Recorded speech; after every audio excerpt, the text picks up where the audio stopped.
Welcome viewers, সকলকে ইংরাজি নববর্ষের শুভেচ্ছা জানিয়ে আজকের ভিডিও শুরু করছি। ব্ল্যাক হোল নিয়ে গবেষণার জন্য বছরের প্রথম দিনে ইসরো মহাকাশে পাঠাচ্ছে উপগ্রহ।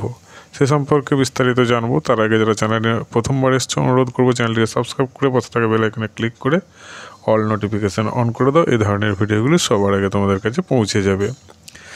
এবার নতুন বছরের প্রথম দিনেই ইসরো মহাকাশে পাঠাচ্ছে তার নতুন উপগ্রহ এক্সপোস্যাটকে বা এক্স-রে পোলারমিটার স্যাটেলাইট।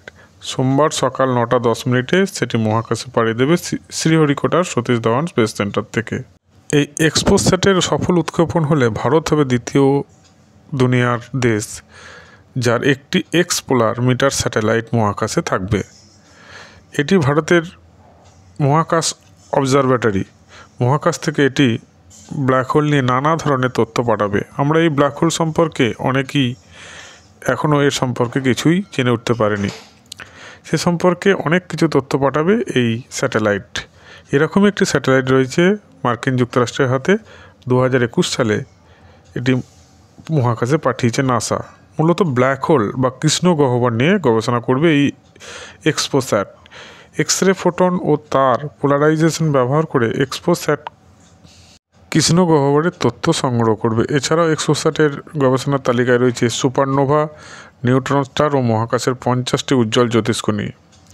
প্রসঙ্গত, নিউট্রন কণার গাঢ় ঘনত্ব তৈরি করে নিউট্রন স্টার। তারার মৃত্যু হলে তৈরি হয় এই কৃষ্ণ গহ্বর।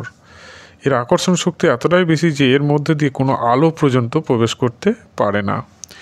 তাই এই স্যাটেলাইট এই কৃষ্ণ গহ্বর সম্পর্কে অনেক কিছু তথ্য পাঠাবে, যেটা পরবর্তীকালে কৃষ্ণ গহ্বর নিয়ে আরও অনেক দিক খুলে যাবে। এই এক্সপোস্যাট মহাকাশে পাঠাতে ইসরোর খরচ হবে প্রায় 250 কোটি টাকার মতো। এই ধরনের উপগ্রহ পাঠাতে নাসা আরও বেশি টাকা খরচ করেছিল। যাই হোক, আজকে এই পর্যন্তই। Thanks for watching.